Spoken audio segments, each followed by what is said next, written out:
Эгер сиз чыркыраган чындыкты, жүрөккө жакын эмоцияны уккуңуз келсе, биздин модераторго жазылыңыз. Урматтуу эл, ошол өзүңөр билип атасыңар, көрүп атасыңар, 30 жылдан бери деле кыргыз элинин бага ачылбай койду. Деген бага бийликтен бага ачылбай койду да. А дегенде мына эгерде элестетип көрсөк, Кыргызстан деген мамлекет бир зданиядай көрсөк, Акаев менен Бакиев ошол зданиянын, мамлекет деген зданиянын крышасын талкалашты. Отунбаева, Атамбаев, Сокелер эки дос керегесин талкалады, стенасын талкалады. Азыркы келген бийлик болсо, мамлекеттеги Кыргызстан мамлекет деген мамлекеттин фундаментине кол сала баштады. Мунун фундаментин талкалаганга аракет кылышат да. Мына айталы ушул бийликтен эл абдан үмүттөндү. Айрыкча ушул 3-чү жолку революция болсо, эл ушул мына жыргайбыз. Элдин мына бага ачылат. Эми ушул бийлик деп жүрүп, эл деп жүрүп, зарлап какшап келген ушул Садыр Жапаров кантип эл жерин унутсун? Бул келээр менен реформаны аткарып, мисалы мамлекетти өнүктүрүш үчүн бир 10 тармак боло турган болсо, 10 тармактын жоктугунда 5-өөнү алып чыгып, эл жыргап куунуп жашап калат деп ойлошкон да.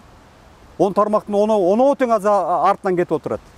Бирөөсү иштеген жери жок азыр. Ички тышкы саясат деген мындайча айтканда өлдү.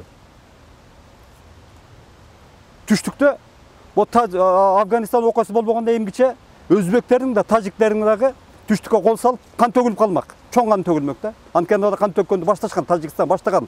Орустардын поддержкасы менен, колдоосу менен Кыргызстанга кол салып калышкан булар. Азыр эмне абалга келип отурабыз?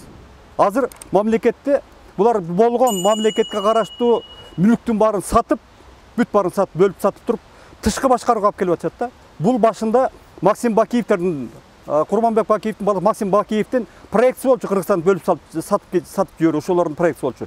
Булар ошолордун гана план программасын аткарып атышат да, орундата башташты. Мамлекетке кимдер келди азыр? Эч ким келген жок, тыштан эч ким келген жок.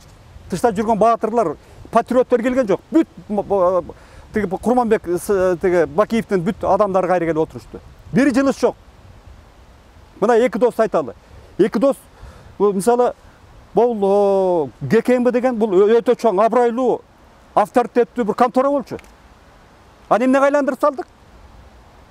Азыр контораны пресс-центр менен бизнес-центрге айландырып алып отурушат. Ал жерден акча табып атышат. Мына камашты. Ушундай камап атышат да коррупционерлерди. Ушундай деп айтышат да. Биз дейт 30 жылдан бери ирип-чирип курттап кеткен чоң коррупционерлерди камадык. Буга чейин эч ким көрбөгөн коррупционерлерди кармадык. Сот менен кармадык.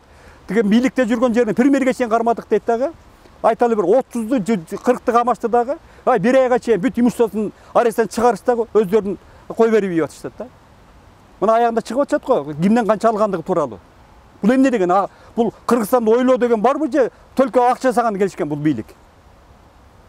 Ушул бийликтин келишине себепкер болгон кыркуру жети дуан кыркуру кыргыз деген кыймыл ушул Садыр Жапаровдун ошол эл деп чуркап жүргөнүнө, эл деп ыйлап атканына ишенип 2 мартта өтө чоң митинг уюштурганбыз.